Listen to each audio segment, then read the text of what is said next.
21일 수요일 이 시각 주요 뉴스입니다. 7월 미국 연방공개시장위원회 회의 의사록 발표를 앞두고 투자자들의 관망세가 짙어지면서 뉴욕 증시는 혼조세로 마감했습니다. 장 중반까지는 주요 지수 모두가 상승세를 보였지만 장 막판 매도세가 늘어나면서 다우지수는 결국 상승폭이 꺾여 0.05% 하락으로 마감했습니다. 반면 S&P 500 지수는 0.3% 올랐고 나스닥 지수도 0.68% 상승으로 마감했습니다. 유럽 증시가 이틀 연속으로 하락했습니다. 연방준비제도의 양적 완화 축소 부담 속에 FOMC 의사록 공개를 앞두고 짙어진 관망세와 기업 실적 부진이 발목을 잡았습니다. 또한 인도를 비롯한 아시아 이머징 마켓 국가들의 위기 가능성이 다시 불거진 것도 투자 심리를 악화시켰습니다. 영국 증시는 0.3% 내렸고 독일과 프랑스 증시는 각각 0.9%, 1.3% 하락했습니다. 신용평가사 무디스가 지난 5년 동안 부정적으로 평가했던 미국의 주정부 신용등급을 안정적으로 상향 조정한다고 발표했습니다. 경기가 개선됨에 따라 소비 심리가 나아지면서 세수와 예비금이 늘었기 때문입니다. 무디스는 50개 주정부의 신용의 질은 대체로 높다면서 30개 주의 신용등급이 트리플 A나 A1 등급이라고 평가했습니다. 루피아 가치 하락에 따라 인도가 금융위기에 직면했다는 우려가 나오는 가운데 인도 루피아 환율이 달러당 64루피 선을 돌파해 또 사상 최고치를 경신했습니다. 인도 외환시장에선 루피아 환율이 달러당 64.11루피로 마감되며 루피아 가치는 올해 들어 16%나 빠졌습니다.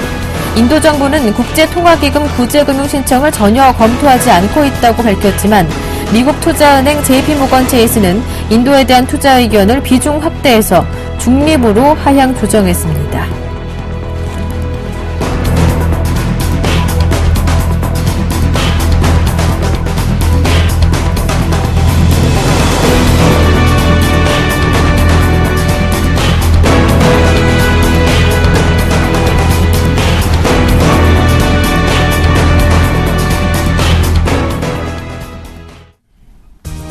안녕하세요. 굿모닝 대박예감 김보람입니다.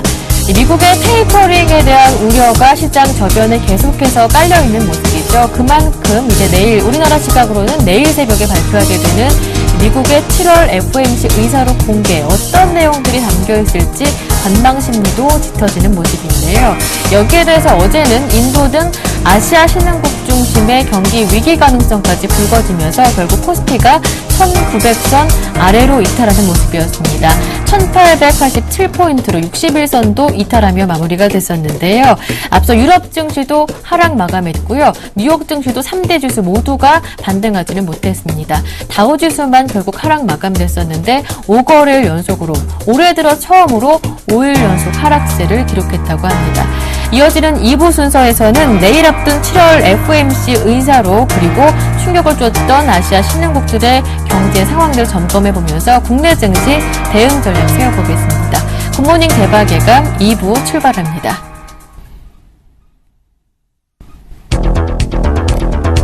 인도, 인도네시아, 태국 등 아시아 신흥시장에서 주가가 떨어지고 환율과 금리는 치솟는 트리플 약세가 나타나고 있는데요. 이 상황 분석하고요. 국내 증시는 무사할 것인지 점검해보겠습니다.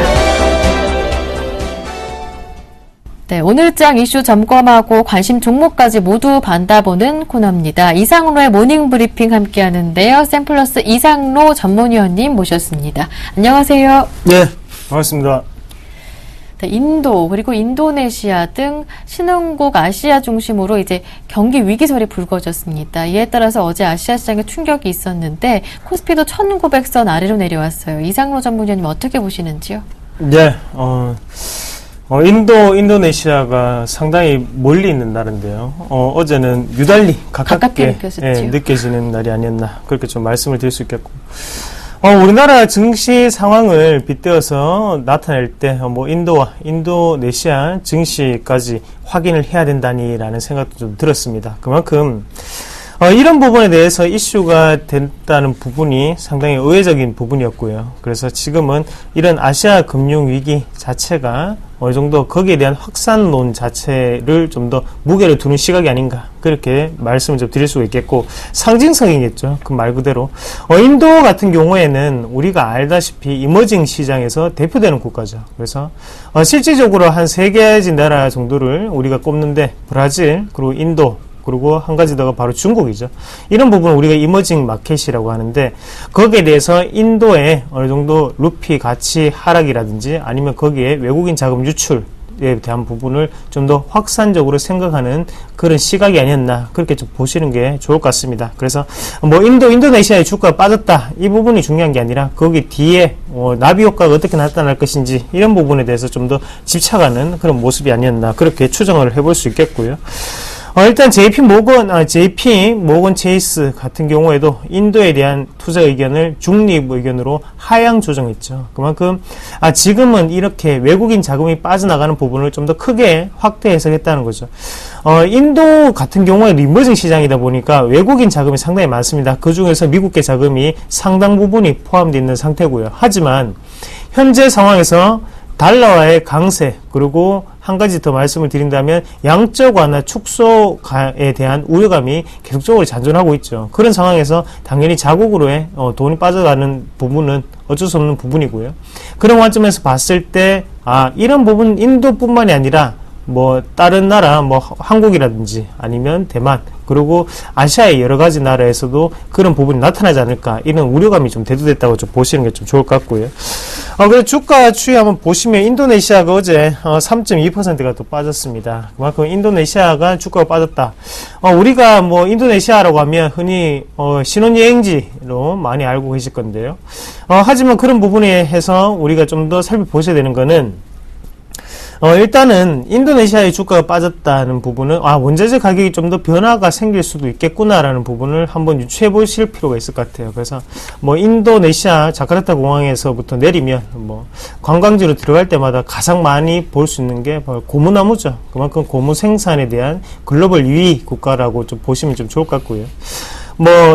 그냥 상식적으로 말씀을 좀 더 드린다면 원래 인도네시아가 면적이 제일 큽니다. 그래서 그 고무 나무에 대한 면적이 제일 큰데 실질적으로 국민성이라든지 이런 부분이 태국이 좀 더 뛰어나기 때문에 태국이 생산량 1위를 차지하고 있는 거고 그 2위를 바로 인도네시아가 차지하고 있다. 그렇게 보시면 좀 좋을 것 같고, 준비된 자료화면을 보면서 우리가 고무 가격에 대한 부분을 체크를 해볼 필요가 있을 것 같습니다. 고무 가격을 보시면 7월 30일 날 230엔이었죠. 그래서 지금은 한 260엔으로 거래가 되는데 한 달 사이에 상당히 많이 올랐다는 거죠. 그래서 지금 고무 가격 같은 경우에는 도쿄에서 거래가 됩니다. 그래서 단위는 N이고요. 그래서 230엔이 지금 갑자기 한 달 새, 20일 새에 260엔까지 올라오는 그런 상승세를 기록하고 있다는 점도 지금 타이 업종이 꾸준히 하락세를 보이는 것과 상당히 밀접한 관계를 가지겠죠. 이런 부분을 좀 더 체크하실 필요가 있을 것 같고, 만약에 인도네시아에 대한 금융위기라든지 아니면 하락세가 좀 더 유지가 된다면 원자재 가격도 변동성이 상당히 커지지 않겠나라는 그런 부분을 좀 더 해석을 해볼 필요가 있을 것 같고, 인도도 마찬가지죠. 인도 같은 경우에는 이머징 시장이기 때문에 우리나라의 현대차라든지 아니면 기아차, 자동차 업종에 대해서 상당히 수출 비중을 많이 포함하고 있는 국가 중에 한 개입니다. 그 중에서 우리가 브라질 시장이라든지 아니면 중국 그리고 인도 시장 같은 경우에는 현대차의 어느 정도 특수 공략지라고 표현을 하는데요. 미국과 유럽의 점유율은 항상 한계점이 있죠. 그만큼 일본의 토요타라든지 아니면 혼다 그리고 미국 기업들 그리고 유럽의 수많은 자동차 업체들이 많기 때문에 점유율에 대한 부분이 소폭 상향이라든지 아니면 소폭 하향에 그치고 거기에 대해서 점유율을 어느 정도 유지를 하는 반면에 인도 시장이라든지 이머징 국가에 대해서는 상당히 차이가 난다는 거죠. 그래서 브랜드 가치가 그만큼 중요하게 작용할 수 있는 국가들이 바로 이머징 국가로 좀 보시면 좀 좋을 것 같고요. 그래서 인도에 대한 매출 비중을 봤을 때도 점유율 같은 경우에 전에 전 시간에 체크를 한번 해봤었는데 6.7% 뭐 7% 정도를 기록을 하고 있었는 부분, 그 부분이 좀 더 타격을 받지 않을까 그렇게 보는 시각도 우리가 한번 생각을 볼 필요가 있다는 거죠. 그런 관점을 보면 이 상황 자체가 좀 더 길어진다면 소비 위축으로 좀 더 와닿을 수 있겠고요. 그런 부분에서 어느 정도의 현대차라든지 기아차의 연간 목표치를 달성을 못할 확률도 좀 더 낮게 잡힐 확률도 있다는 점을 한번 살펴보실 필요가 있을 것 같습니다. 그래서 현재 시장의 분위기상을 보면 기간의 차익 매물로 인해서 장이 상당히 쉽게 빠지는 그런 모습인데요. 빠져야 될 때는 맞았습니다. 빠져야 될 때는 맞았고, 여기서 중요한 것은 만약에 여기서 반등이 오늘 곧장 나오지 않고 다시 한 번 더 미끄러진다면 좀 더 추가적인 우리가 과매도 국면이라고 좀 더 인식을 하시는 게 좀 좋을 것 같아요. 그래서 종합 차트를 한번 같이 보면서 우리가 어느 정도 지지점과 그런 부분을 좀 체크를 해본다면, 월봉상의 일단 흐름을 먼저 보시면 월봉상 흐름 자체도 지금은 어느 정도 하단 자체가 지지가 되고 난 다음에 올라가는 형태였거든요. 그러면 여기에서 좀 더 열어놓고 대응을 해도 우리가 매수 국면이라고 볼 수밖에 없다는 거죠. 그래서 지지점 자체는 벌써 1800포인트의 지지점이 잡혀 있었고요. 그리고 그 지지를 빗대어서 지금 1900선 이상으로 올라가는 상태였기 때문에 그런 부분에서는 변동폭 자체가 나올 수 있다는 부분 체크를 한번 해보실 필요가 있을 것 같고, 오늘 같은 경우에는 1900선에 만약에 갭 상승을 동반하지 않고 다시 한 번 더 지금 가격대라든지 아니면 갭 하락에서 출발을 한다면 그때는 추가적인 매수 구간을 우리가 보시는 게 좀 더 낫지 않겠나, 그렇게 말씀을 드리겠습니다. 어중간하게 걸린 상태에서 그냥 올라가는 것보다는 확실하게 뺄 때는 빼고 난 다음에 올라가는 게 증시의 탄력에는 더욱더 도움이 되겠죠. 그런 관점에서 본다면 일단 하단을 열어놓고 좀 더 생각하실 필요가 있을 것 같고요. 그래서 1차적인 지지점 자체가 1870포인트입니다. 1870포인트까지는 열어놓고 우리가 대응을 하실 필요가 있다. 그리고 만약에 여기서 좀 더 밀리게 된다면 그때는 하단까지도 충분히 내려올 수 있는 상태 1860포인트까지 좀 더 열어놓으시고 좀 대응하는 방법이 좀 중요할 것 같습니다. 그만큼 하단 자체는 그렇게 넓게 분포되어 있는 부분이 아니거든요. 그만큼 상당히 촘촘하게 지지권이 잡혀 있는 상태이기 때문에 하단에 대해서 걱정하시기보다는 지금은 떨어질 때마다 더욱더 저가 매수세를 유입시키는 게 시청자분들의 투자 전략이 좀 더 도움이 되지 않겠나, 그렇게 말씀을 드리겠습니다. 네. 인도발 충격에 대해서 이러한 상황이 길어지지만 않는다면 영향은 제한적일 것이다 말씀해 주셨고요. 오히려 1차 지지선은 1870, 그리고 2차는 1860까지 열어놓자 말씀해 주시면서 지지대가 워낙 탄탄하기 때문에 떨어질 때 오히려 매수 기회로 삼아보자라는 평가를 해주셨습니다. 다만 인도로 수출 비중이 높은 좀 자동차주는 관심 있게 살펴볼 필요가 있겠다라는 말씀이셨고요.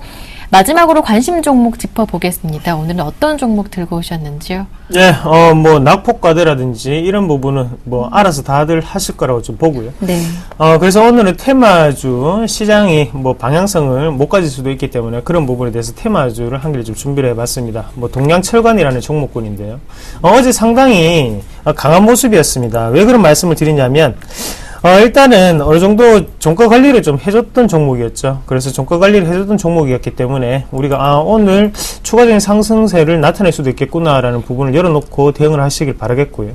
그리고 최근에 테마성 재료를 본다면 DMZ 테마가 상당히 뜨는 모습이었죠. 하지만 거기에 대해서 다시 한 번 더 경업주는 자리를 잡아갔단 말이죠. 그리고 경업주가 다시 한 번 더 치고 올라갈 때 DMZ 테마는 상당히 좀 더 소폭의 조정을 보이는 국면이었고요. 그런 관점에서 봤을 때 경업주와 또 연관이 있는 가스관주 같은 경우에도 추가적인 상승 기조를 한 번쯤 나타내지 않을까, 그렇게 좀 보는 시각이고, 일단은 주가상으로 한번 보시더라도 여러 번에 있던 매물대를 뚫는 과정이었습니다. 그러면 이런 과정에서는 쉽게 무너지기는 힘들다는 거고, 우리가 분봉상의 모습을 봤을 때도 하단 자체 마지막에 2시 30분부터 크게 올리는 모습은 여기에서 신규적인 추가 매수세가 들어갔구나 라는 부분을 유출해 볼 수가 있다는 거죠.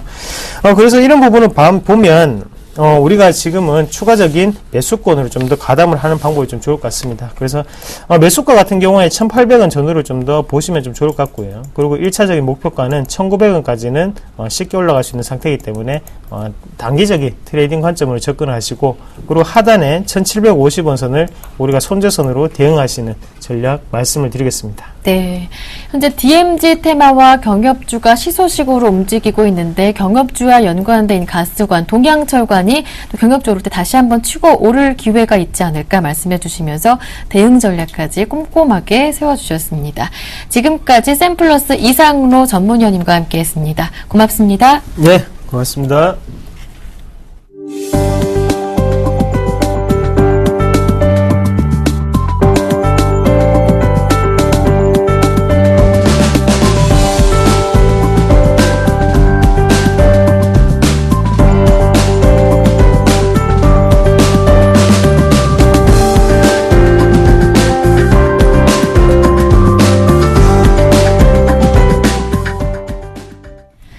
최병곤의 종목 박스 시간 곧바로 이어가겠습니다. 샘플러스 최병곤 전문위원님 모셨습니다. 안녕하세요. 네, 안녕하세요. 네, 오늘 분석해볼 쪽은 로봇 관련주라고 말씀해 주셨습니다. 어제 로봇 관련주가 강세였는데요. 산업용 로봇을 제작하는 업체들이 3D 프린터의 기본 원리인 모션 컨트롤 기술을 보유하고 있다라는 소식이 좀 재료가 되는 모습이었어요. 앞으로 흐름 어떻게 보시는지요? 예, 이 로봇 관련주들은 사실 그동안은 이제 큰 어떤 이슈라든지 이런 것이 없었습니다. 하지만 최근에 그 시장에서는 3D 프린터 관련해서 계속해서 좀 관심을 많이 가지는 모습이고, 또 주가의 흐름도 꾸준히 상승이 나왔었고요. 또 미국 같은 데서 이제 그 총기의 부품을 3D 프린터로 만들 수 있다는 내용이 뜨면서 더 시장에서 관심이 많이 가져지는 상태였고, 앞으로 뭐 그 사용 영역은 상당히 크다라고 합니다. 그래서 그만큼 이제 3D 프린터 관련주 찾기에 상당히 좀 부선한 뭐 그런 모습인데요. 이 로봇 관련주들이 갖고 있는 어떤 그 원천 기술이 3D 프린터에 관련된 기술과도 연계가 된다라고 해서 어제 주가가 반짝 반등을 좀 했었습니다. 그래서 전통적으로 강세를 띄었던 유진 로봇이라든지 뭐 그 밖에 동부 로봇이라든지 이런 종목들도 상승세를 탔는데요. 일단 뭐 상승은 나왔지만은 아직은 주가의 흐름이 검증이 된 상태는 아닙니다. 매수가 좀 강하게 들어오긴 했지만은 이제 첫 상승이고, 또 그 로봇 관련주들의 기업들의 실적이 아직까지는 그렇게 성장을 꾸준히 해주고 있는 상태가 아니고 전체적으로 좀 많이 침체되어 있는 상태이기 때문에 새로운 수익 모델을 찾거나 아니면 거기까지는 좀 시간이 필요하지 않겠나 이렇게 판단을 하고 있는 상태입니다. 특히 이제 어제 같은 경우에 증시가 조정을 상당히 많이 받았습니다. 그래서 종목들이 많이 하락을 하는 모습이었고, 또 특히 이제 그동안 상승세를 탔던 종목들이 전체적으로 무너지면서 약세가 많이 나왔습니다. 그러다 보니까 주도주가 무너지는 형국으로 가는 상황이었고, 시장에는 뚜렷한 주도주가 없다 보니까 새로운 주도주 찾기 아니면 새로운 테마주 찾기에 열을 올리는 모습이었는데요. 그래서 이제 DMZ 테마라든지 또 이 로봇 관련주라든지 이런 종목들이 매수가 들어오긴 합니다만은, 역시 상승이 계속 지속되느냐 아니면 개인들이 좀 거래를 해서 수익을 좀 얻을 수 있느냐 하는 부분들은 결론적으로는 세력들이나 아니면 수급 주체들이 들어와서 주가를 좀 강하게 분위기를 띄워주느냐 마느냐 하는 부분이랄 거라고 생각이 됩니다. 근데 아직까지는 그런 모습이 없죠. 그래서 로봇 관련주도 지금 그 관련주 몇 가지를 좀 보시면은요. 첫 번째로 역시 유진 로봇이 있겠습니다. 유진 로봇 같은 경우에 지금 그 어제 상승이 장중에 11%권까지 나왔습니다만은 역시 저항 라인, 박스권 저항 라인을 넘지를 못하고 주가가 밀리는 모습이었고요. 동부 로봇 같은 경우에도 어제 상한가로 마감을 하긴 했습니다만은 역시 4,000원대 후반권의 가격대에서의 저항이 만만치 않아 보이고요. 그 밖에 이제 로보스타라든지 또 맥스로텍이라든지 이런 종목들도 거의 비슷한 차트를 띄고 있죠. 해서 현재로서는 아직까지는 매수세가 확인이 된 상태는 아니기 때문에 오늘 추가적인 진행을 좀 해봐야 정확한 상황을 알 수 있겠다 이렇게 판단이 되고요.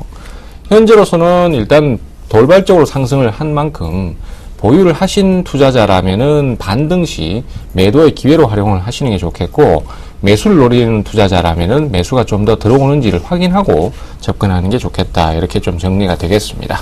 네, 로봇 관련주 오늘 이어지는 상황을 다시 한번 점검하시는 게 중요하겠고요. 보유하신 분들은 반등 시에 매도 전략 주셨으니까 참고하시기 바랍니다. 이어서 지난 종목 AS 곧바로 받아볼 텐데요. 바로 어제 말씀을 주셨던 종목입니다. 서울반도체. 어제 장중에 한 5% 정도 뛰면서 4만 원 다녀왔는데 대응 전략 38,000원에 매수해보자라는 전략이었어요. 좀 변화가 있습니까?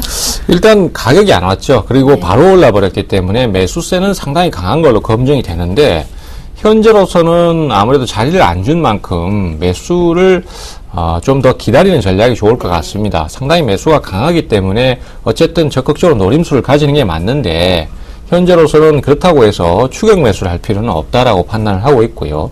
또 제가 목표치를 짧게 잡은 이유도 어쨌든 상승폭이 그다지 많지는 않다라고 판단을 하고 있었기 때문입니다.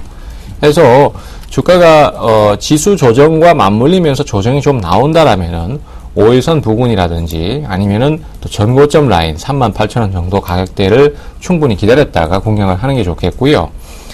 아무래도 이제 저가의 공략을 해야 지금 목표치를 갔을 때 수익이 좀 나을 수 있는 부분도 있기 때문에 현재로서는 따라가지 말고 저점 매수를 다시 한번 더 기다려보자 해서 매수 가격은 그대로 유지를 하고요. 목표 가격도 그대로 유지를 하도록 하겠습니다. 네, 어제 코스닥이 큰 폭으로 내렸었죠. 한 2% 넘게 내렸었는데 서울 반도체는 밀리지가 않았습니다.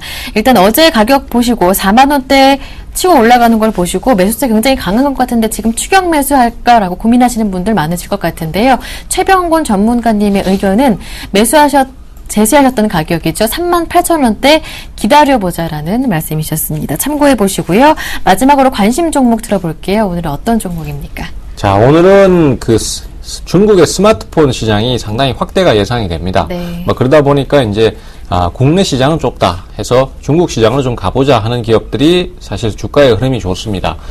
스마트폰 부품주라든지 아니면은 또 소프트웨어 쪽이라든지 이런 쪽의 기업들이 먼저 선점을 하고 있는 회사들이 아무래도 지금 좋은 진행을 보여주고 있고요. 그 중에 하나인 LMS를 오늘 말씀을 드리려고 합니다. LMS 같은 경우에도 중국 스마트폰 시장의 확대에 따른 수혜가 기대되는 종목이고 또 주가의 반영도 그게 빨리 되고 있습니다. 그래서 지금 차트상으로 신고가를 형성하고 있는 상태고요. 어제같이 주가가 많이 빠지는 장에서도 상승을 유지할 만큼 기관이나 외국인들의 매수가 강하다라고 할 수 있겠습니다. 그래서 역시 시장이 상황이 안 좋을 때는 매매를 쉬는 게 좋긴 하지만은 또 이도저도 아닌 상태에서 좀 애중간할 때는 아무래도 매수가 강한 종목을 공략하시는 게 여러 가지 면에서 유리합니다. 그래서 현재로서는 어쨌든 이 LMS는 그런 면에서 상당히 좀 긍정적이다라고 볼 수 있겠고요. 하지만 아무리 그렇다고 하더라도 매수를 하실 때는 역시 조정을 기다려서 매수를 하시는 게 기본이다라고 할 수 있겠고요. 조정을 주면은 그때 이제 너무 많이 기다리지 말고 5일선 부근이나 이런 자리에서 노리시면은 무난하실 것 같습니다. 매수가는 17,500원에서 18,000원 정도 조금 강하게 쭉 빼고 내려올 때 그때 공략하시면 좋을 것 같고요. 가격은 약간 유도리 주셔도 됩니다. 그리고 목표가는 우선 2만원 정도 잡도록 하겠습니다. 조정 줬을 때 샀을 때 2만원 정도면 수익이 괜찮기 때문에 좀 짧게 목표를 잡으셔도 괜찮고요. 손절가는 16,000원 정도로 잡도록 하겠습니다. 네, LMS 급등하고 있는 종목이죠. 매수 가격은 조금 내려왔을 때 17,500원에서 18,000원 사이 융통성 있게 접근하시는 게 좋겠다라는 말씀이셨고요. 목표 가격은 2만 원 말씀해 주셨습니다. 네, 지금까지 최병곤 전문위원님과 함께했습니다. 고맙습니다. 네, 감사합니다.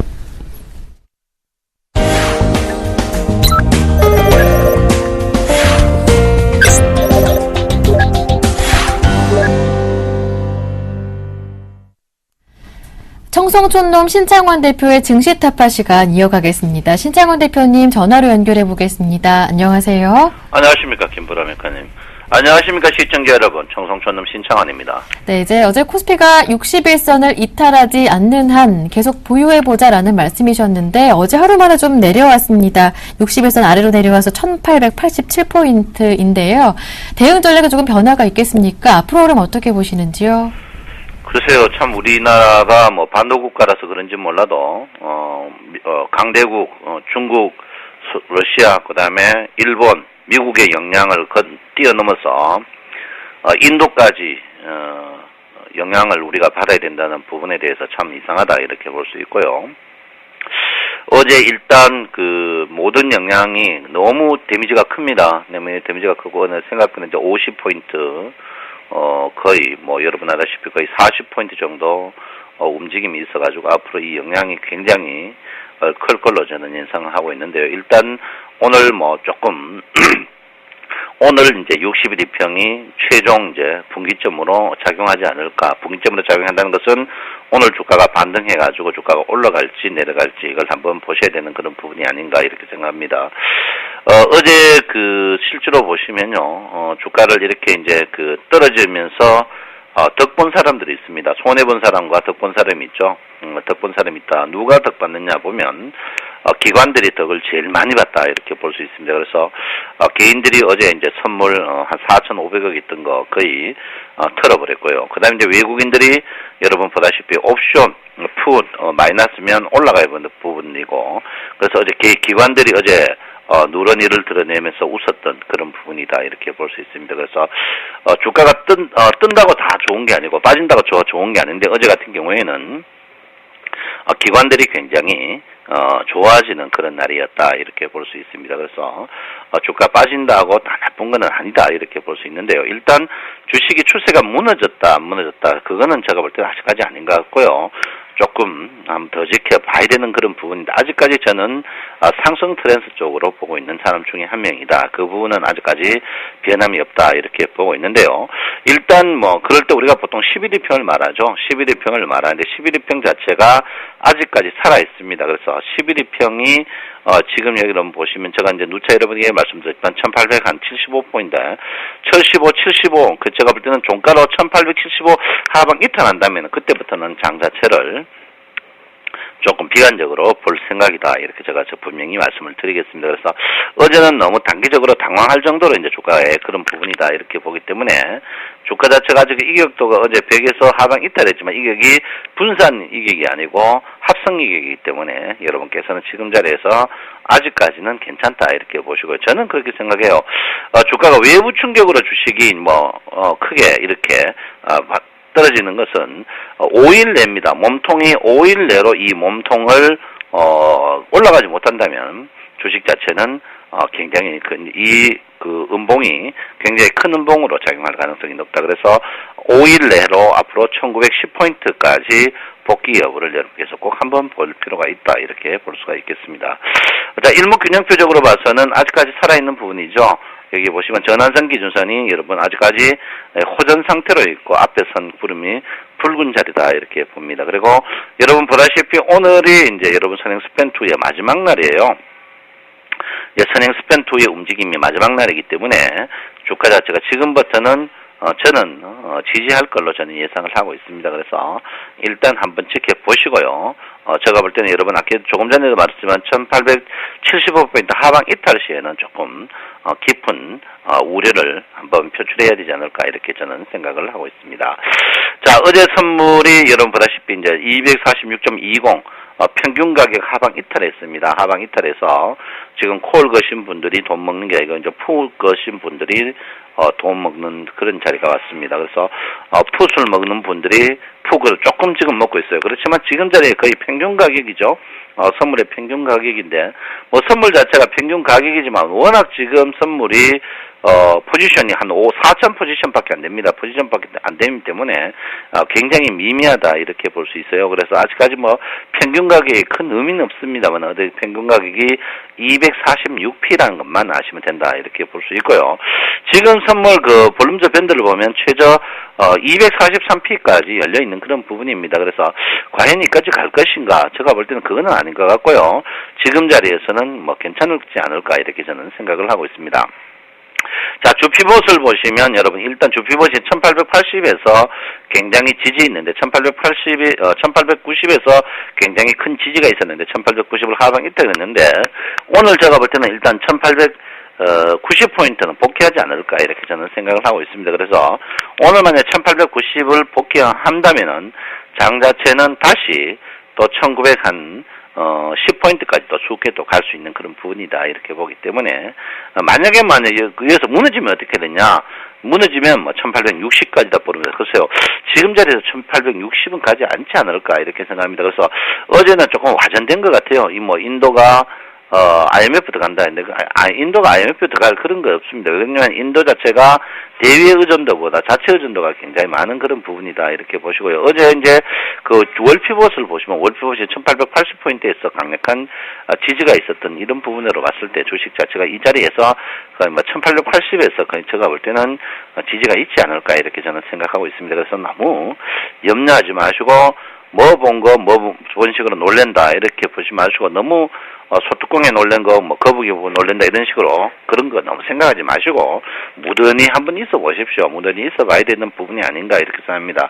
이번에 주가 상승이 굉장히 이제 개인들을 혼을 내고 있죠. 혼을 내고 있는 그런 부분입니다. 근데 이제 조금 염려스러운 것은 지금 자리에 이번에 고점이 그 앞 고점보다 낮게 내려오는 부분 이 부분에 대해서 조금 염려스러운 부분이 있지만 장 자체가 지금 이 아래층에서 워낙 고생을 했고 겐들 차드가 촘촘히 박혀 있습니다. 그래서 이 겐들이 촘촘히 박혀 있다는 것은 내려갈 때마다 이쪽이 이제 지지라는 거 보거든요. 그래서 어쨌든 간 남북 관계도 호전이 잘 되고 있는 그런 부분에서 외부의 영향이 과연 우리는 외부의 영향을 일찍 받아가지고 이미 조정을 많이 받았거든요. 그래서 제가 볼 때는 뭐 인도의 외부의 영향이 큰 우리 곁에는 큰 영향이 과연 있을까 볼 때 제가 볼 때는 큰 영향이 없지 않을까 이렇게 저는 생각을 하고 있습니다. 어쨌든 간 장리 자체가 강력한 이제 그 콜에서 푸스에 전한 그런 부분인데 과연 푸신가 아닌가는 확정할 필요가 있는 그런 부분이 아닌가 이렇게 생각하고 있고요. 환율이 1120원, 우리가 1100원 정도 되면 굉장히 안정된 환율인데 지금 사실 이번에 가만히 있었으면 장이 굉장히 좋았습니다. 어제 이제 삼성전자 같은 경우에도 어제 굉장히 130만 5천 원까지 찍고 굉장히 호전적인 모양이었는데 어제 인도 때문에 한번 밀어보는 그런 부분인데 글쎄요, 저는 그 분기점 자체가 기관이 이제 풋에서 콜 돌아갈 때입니다. 기관이 지금 한 4천억 정도 있는데 하루 거리밖에 안 되거든요. 하루 거리밖에 안 되기 때문에 제가 볼 때는 지금 제가 누차 말씀드린 선물의 거래량이 늘어나야만이 어떤 변혁이 있다고 했는데 거래량이 지금 늘어나지 않고 있는 그런 부분입니다. 그래서 여러분 이럴 때일수록 한번 지켜보는 게 좋다 이렇게 보시고 제가 이제 여러분들한테 계속 4일 연속 지금 5일째 오늘까지 여러분 한번 지켜보십시오. 기다리자고 했습니다. 그래서 오늘도 여러분 한번 기다려보는 그런 하루가 되었으면 한다. 이렇게 제가 분명히 말씀드립니다. 여러분 날씨가 선선합니다. 이럴 때일수록 건강 유의하시고요. 넉넉한 마음으로 하시기 바랍니다. 청송촌놈 신창원입니다. 1860까지 내려가지는 않을 것이다. 이렇게 보셨고요. 오늘 1890 복귀해 준다면 5일 내에 1910선까지 복귀도 쉬울 것이다 전망하셨습니다. 그 여부 확인해 보시길 바랍니다. 지금까지 신창환 대표님과 함께했습니다.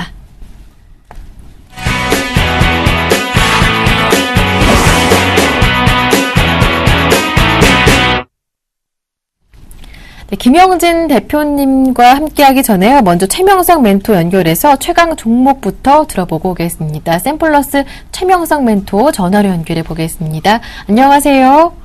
네, 안녕하세요. 오늘도 상큼하게 출발하는 최명성 소장입니다. 네, 오늘의 관심 종목부터 받아볼까요? 어떤 종목입니까?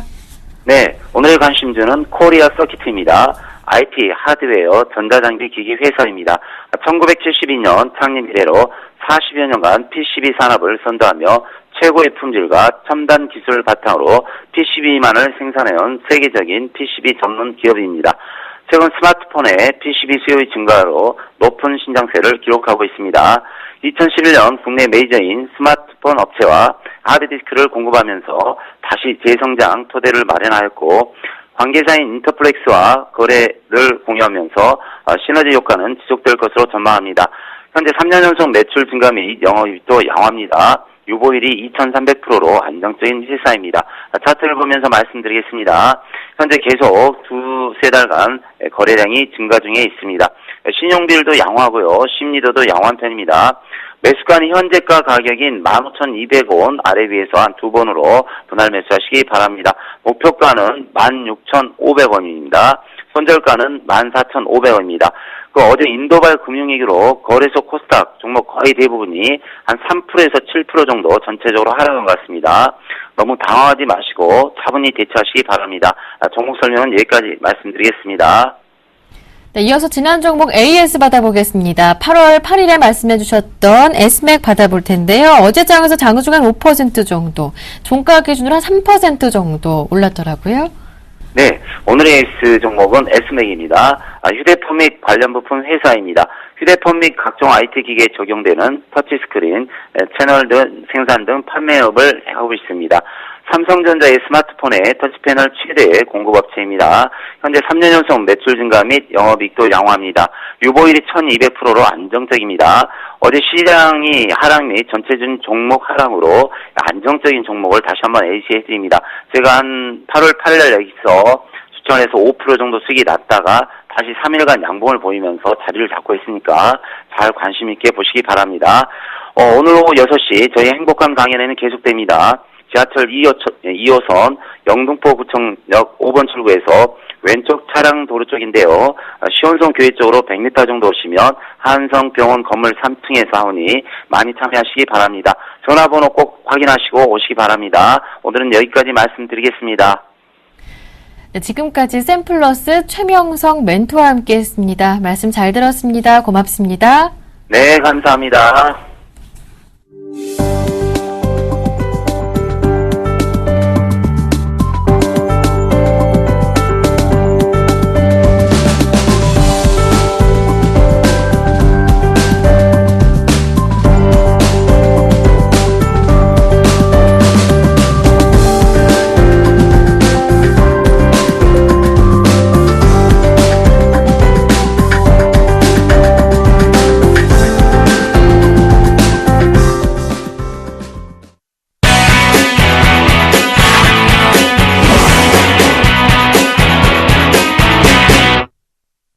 네, 이어서 김용진 대표님과 함께 장 개장을 앞두고 오늘장 주목해봐야 할 이슈 점검하고요. 시장 전망과 대응 전략까지 모두 짚어보겠습니다.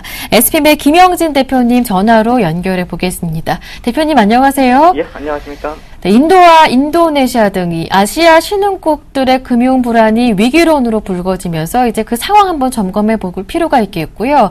이제 이러한 상황이 길어지게 된다면 한국 증시 위축 흐름도 지속되는 것이 아니다, 차별화될 것이다라는 전망도 분분한데 대표님은 어떠한 의견 갖고 계신지도 들어보겠습니다. 예, 우리 시장 쪽에 전혀 무관하다라고는 생각하지 않습니다. 그리고 그것이 또 글로벌 유동성 차원에서 해석을 한다라고 한다면 결코 또 별개의 문제도 아니다라고 생각이 됩니다. 다만 제가 생각할 때는 위기론으로 확대시킬 필요는 없다라는 생각이 들고요. 특히나 인도에서 시작한 불안감이 동남아로 확대가 되고 있는데 절대 수치로 확인할 때는 동남아까지 확대되는 것은 약간 시기상조다 이렇게 말씀을 드리겠고요.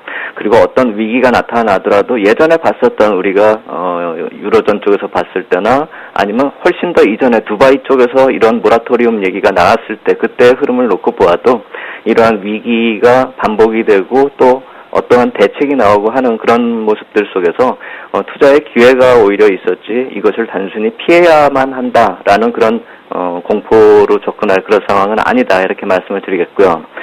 동남아 쪽이 좀 위기가 아니다, 너무 확대 해석하지 말자라는 것은 수치상으로 해당 국가 환율을 감안할 때 말씀을 드리는 것인데요. 인도 루피와 같은 경우는 실제로 문제가 있는 흐름이다라고 생각이 됩니다. 사상 최고치까지 올라가고 그리고 사상 최고치까지 환율이 올라갔다라고 하는 것은 그 통화가 가치가 최저치로 폭락을 해버린 그런 모습이기 때문에 당연히 문제가 있다라고 생각이 됩니다.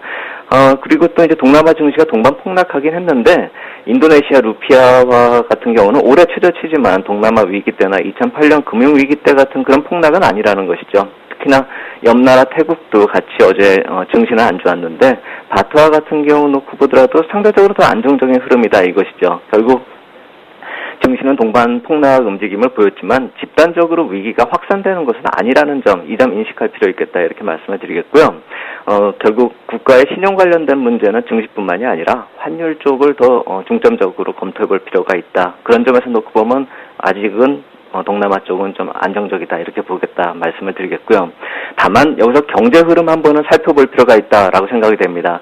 OECD 경기 선행지수 한번 그래프를 보면서 말씀을 드리겠는데요.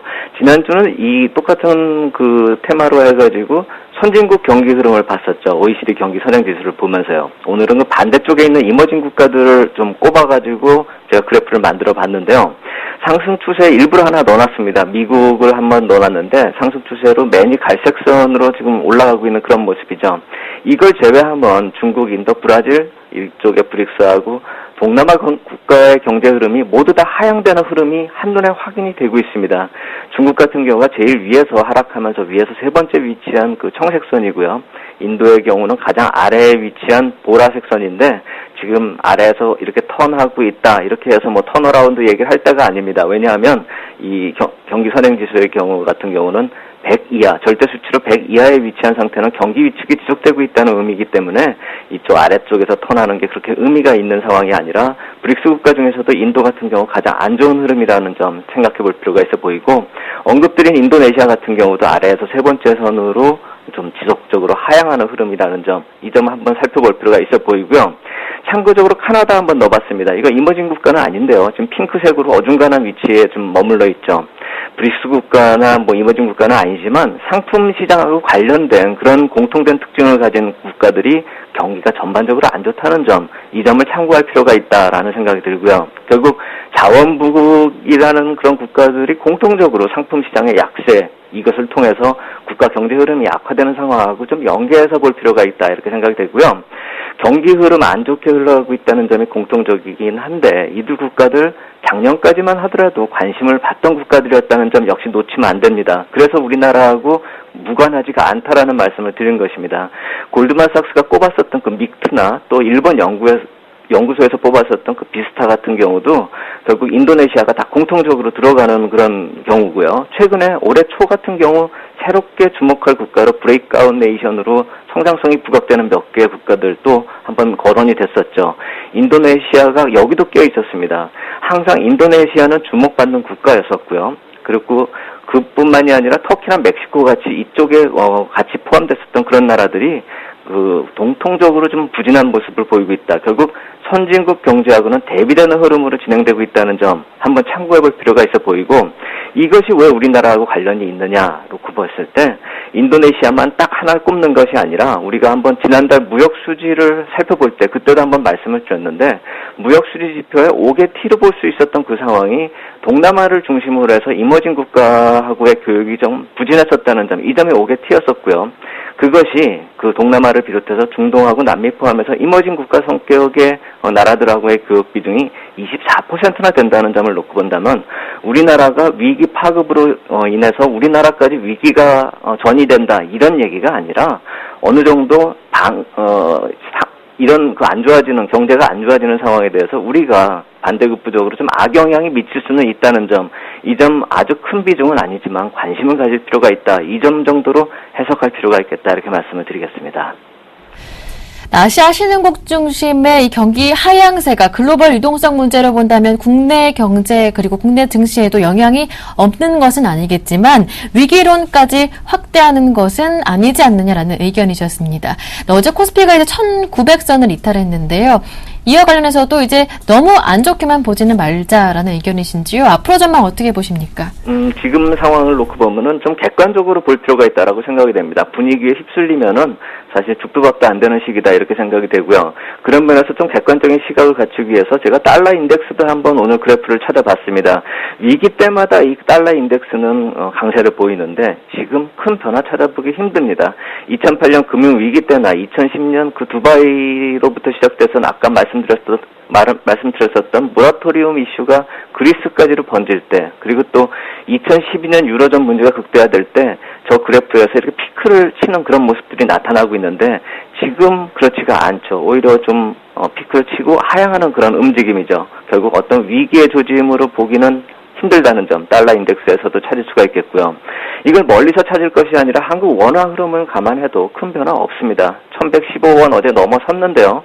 그 1115원 넘어섰다고 해서 뭐 큰 문제다 이렇게 볼 것이 아니라 1115원에서 1145원 밴드로 진입했다는 점, 이 정도로 놓고 보면 이걸 위기하고 관련 지을 수는 없는 흐름이라는 점 다시 말씀을 드리겠고요. 원화 기준, 한국 원화 기준으로 위기로 거론이 되려고 한다면 올해 최고치 1160원이나 2012년 최고치 1180원 넘는 모습이 나타날 때나 검토할 문제고, 그 이전의 불안감을 스스로 증폭시킬 상황은 아니다, 다시 말씀을 드리겠고요. 시장 내부적으로 한번 살펴보겠습니다. 우리 시장 내부적으로 한번 수급을 찾아보면 외국인 수급 쪽에서 조금씩 매수가 들어오고는 있는데 사실 그거 큰 변화다 이렇게 볼 수는 없겠지만 지금 코스피 대차장고 흐름을 놓고 보면 오히려 좀 감소되는 큰 흐름이, 변화가 나타나고 있다는 점도 한번 살펴볼 필요가 있어 보입니다. 지금 그래프에서 보면은 대차장고가 정점을 찍고 꺾이고 있죠. 최대치가 9억 2,400만 주 7월에 기록했었는데 지금 그것이 상당히 많이 줄었습니다. 거의 한 6천만 주가 줄었는데요. 8억 6천만 주대로요. 이 줄어든 그 업종 자체도 화학이나 IT나 운수장비 같이 우리나라의 주요 업종들이 동반으로 감소하는 모습이고, 그 업종들이 최근에 흐름이 아주 좋았었던 점 우리가 생각할 수가 있죠. 결국 위기나 악화되는 흐름하고는 차별적이고, 만약에 우리 시장에 안 좋은 영향이 직접적으로 온다라고 한다면 이 투기적인 대차장고 바로 급증하는 그런 모습이 나타나야 된다. 그런 모습이 나타나지 않는다면 오히려 긍정적이다 이렇게 볼 수가 있겠고요. 다만 이렇다 해서 글로벌 유동성 흐름이 우호적으로 급반전될 것이냐, 이것에 대해서는 아니다라고 말씀을 드릴 수밖에 없습니다. 오늘은 준비를 안 했지만 오늘 그림들을 여러 개를 준비했기 때문에 오늘은 준비를 안 했는데 미 국채금리 이쪽 한번 계속 지속적으로 봐야 됩니다. QE 축소에 대한 얘기가 지속되고 있는 상황에서 미 국채금리가 6월 중순 이후에 최고치 2.8% 넘어선 그런 레벨을 지속하고 있습니다. 제가 2.4%에서 2.8% 구간이 중요한 그 레벨이다 이렇게 말씀을 드렸는데 수렴 과정 이후에 상향 이탈한 모습입니다. 결국 2.8% 이상을 넘어섰다라는 모습은 글로벌 유동성이 계속 우리 쪽으로 우호적으로 급반전할 가능성은 낮다 이렇게 봐야 될 테고요. 특히나 선진국 경기가 좋아지고 있다는 점이 확인이 되는 상황이다 이렇게 놓고 본다면 경제지표 호전이 글로벌 유동성 흐름에서는 악재로 돌변할 수 있다는 점도 항상 참고할 필요가 있어 보입니다.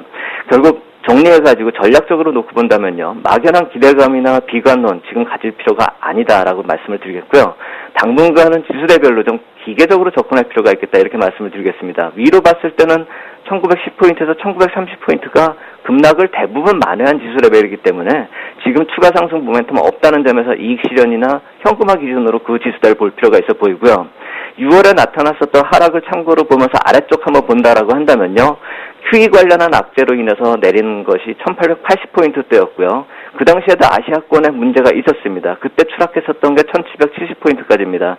하지만 지금 아시아권에서 나타난 문제 크게 신경 쓸 필요가 없다라는 점 감안한다면 이 QE 축소와 관련된 그 악재로만 감안을 했을 때 1870포인트인데 때는 1차적으로 매수 시점으로 볼 필요가 있다 이렇게 볼 수 있겠고요. 만약 한 발 더 물러난다라고 한다면 기술적으로 1850포인트 역시 의미가 있기 때문에 2차적으로는 1850포인트를 중심으로 분할 매수 레벨로 생각해 볼 필요가 있겠다 이렇게 말씀을 드리겠습니다. 너무 지나친 막연한 또 경계감, 막연한 기대감은 필요 없다. 객관적인 시각이 필요하다 말씀해 주셨습니다. 1110원에서 1140원대 원달러 환율이 박스권에 갖춰져 있는 안정적인 흐름이기 때문에 일단 위기라고 얘기할 때는 1160원대 이상 오를 때다. 지금은 비교적 안정적이다 말씀해 주셨는데요. 따라서 지수대별로 기계적으로 접근하자 말씀해 주셨습니다. 1870, 1860까지 내려왔을 때 오히려 매수하는 기회로 삼아보자 말씀해 주셨고요.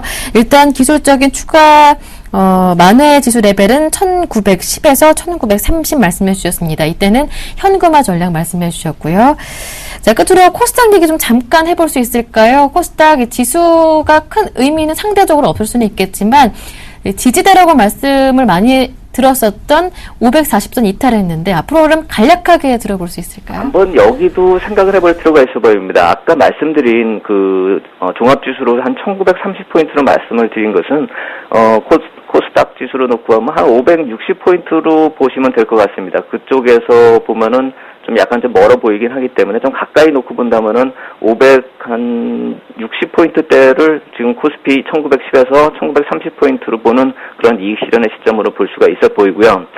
지지선은 아주 가깝게 위치하고 있습니다. 코스닥의 경우는 좀 그동안에 부진한 흐름이 지속되어 왔기 때문에 특히나 또 어제의 하락으로 인해서 지지선이 아주 상당히 가까워 있는 그런 모습입니다. 532포인트 정도라고 본다면 1차적으로 지지선으로 볼 필요가 있어 보이고요. 아까 코스피처럼 2차적인 지지선을 만약에 꼽는다 이렇게 얘기한다면 516포인트 정도를 꼽을 수가 있겠다 이렇게 말씀을 드리겠습니다. 네, 말씀 정말 고맙습니다. 지금까지 김영진 대표님과 함께했습니다. 고맙습니다. 감사합니다. 굿모닝 대박예감 2부 순서도 여기에서 마무리하고요. 저는 내일 아침 7시에 다시 올게요. 고맙습니다.